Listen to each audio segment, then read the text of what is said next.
বাংলাদেশের দুটো মুকুটহীন রাজার বিদায় দিতে হয়েছে আমাদেরকে পরপর দু রাতে। কেন বলছি নেইমারের কথা? কারণ সে একটি বিশ্বকাপ বোধহয় ডিজার্ভ করতেন। সবারই একটা এক্সপেকটেশন ছিল ফ্যান অ্যাঙ্গেল থেকে যদি আমি বলি, একই রকম ভাবে রোনালদোর জন্য। ক্রিস্টিয়ানো রোনালদো এমন একজন বিশ্ব তারকা ফুটবলের মঞ্চে, তাকে এভাবে বিদায় নিতে দেখাটা কিন্তু বেশ আপসেটিং আমাদের সবার জন্য।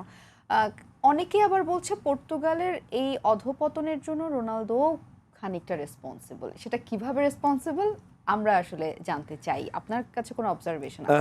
দেখেন, আমার কাছে মানে রোনালদো যে একবারে দায়ী যেভাবে আসলে ঢালাওভাবে আসলে বলা হচ্ছে, বা আমরা যখন ফার্স্ট ম্যাচ আমরা ডিআর কঙ্গোর সাথে ম্যাচ দেখেছিলাম, তারপরে কিন্তু রোনালদোকে নিয়ে অনেক নেতিবাচক আসলে কথা সোশ্যাল মিডিয়াতেই হোক বা বিভিন্ন আপনার নিউজ পেপারে হোক বিভিন্নভাবে কিন্তু আসছে। কিন্তু বেসিক্যালি আমরা যদি চিন্তা করি এটার জন্য কি আসলে ক্রিস্টিয়ানো রোনালদো দায়ী কি না, আমরা ক্রিস্টিয়ানো রোনালদোকেই এই ওয়ার্ল্ড কাপে নাম্বার 9 পজিশনে খেলানো হয়েছে, বাট ওর কাছে কি অ্যাভেলেবেল বল এসেছে কিনা সেটা কিন্তু ফ্যাক্ট।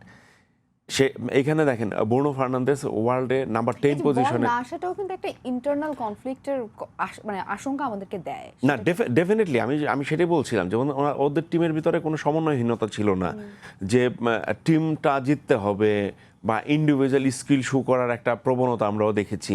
অনেক সময় আছে যে একটা প্লেয়ার বেটার পজিশনে থাকলে তাকে পাস না দিয়ে ডিরেক্ট গোল পোস্টে শুট করা হচ্ছে।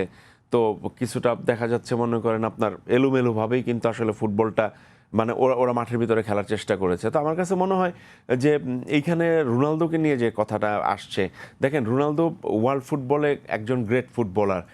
সে মনে করেন আপনার টপ মোস্ট স্কোরার আপনার ওয়ার্ল্ডে, তার ইন্টারন্যাশনাল স্কোরটা সবার থেকে বেশি। আপনার মেন্স আপনার ফুটবলে যদি আমরা বলি ইন্টারন্যাশনাল ম্যাচ খেলার এক্সপিরিয়েন্স সব থেকে বেশি। আপনার ক্লাব লেভেলে হায়েস্ট গোল স্কোরার।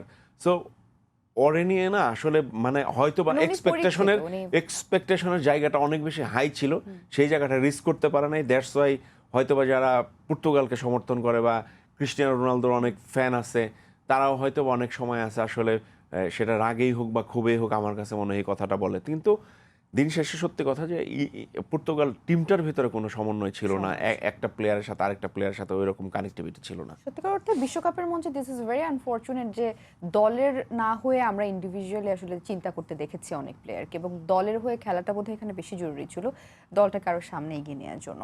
স্পেনের কথা আপনি কি বলবেন? স্পেনের পারফরমেন্সও কিন্তু আশানুরূপ বলেননি সবাই। একটা পর্যায়ে মনে হয়েছে তারা জিতেছেন, কিন্তু হয়তো আরো আশানুরূপ খেলার বা পারফরমেন্স দেখানোর সুযোগ ছিল। দেখেন, স্পেনকে যদি আসলে যেভাবে আমরা বলি, কিন্তু আপনি তো পর্তুগাল একটা মনে করেন হায়েস্ট ক্যাটাগরি টিম, তাই না? পর্তুগালের সাথে যে আপনার স্পেন এক চাটিয়া খেলবে সেটা আসলে বলার সুযোগ নাই। তো এইখানে ছোট টিম হলে সেটা একটা হয়তো একটা ব্যাপার ছিল। স্পেন আপনার অনেক চান্স ক্রিয়েট করেছে, তাদের স্বভাবসুলভভাবেই তারা খেলেছে, নিচের থেকে বিল্ড আপ টিকি টাকা ফুটবল যেরকম খেলতে অভ্যস্ত তারা সেটাই খেলেছে। আপনার পর্তুগালের বক্সেও কিন্তু অনেকবার তারা বল আপনার পাসিং ফুটবল খেলেছে ওই জায়গাটাতে। তারপরে কিন্তু ওইখানে বল উইন করে কিন্তু তারা কিন্তু আপনার শুটিং করেছে। তো লাকিলি মনে করেন আপনার এইখানে পর্তুগাল আসলে সত্যি কথা যে পর্তুগাল ওইখানে গোলকিপারটা বেশ ভালো পারফরমেন্স করেছে, দিয়েগো কোস্তা। সেই জায়গাতে আপনার স্পেনকে আনলাকি বলতে হবে, তারা আসলে মার্জিনটা আসলে বড় করতে পারে নাই। তো আমার কাছে মনে হয় যে স্পেন যে পারফরমেন্স করেছে পর্তুগালের সাথে, আমার কাছে মনে হয় যে ওয়েল।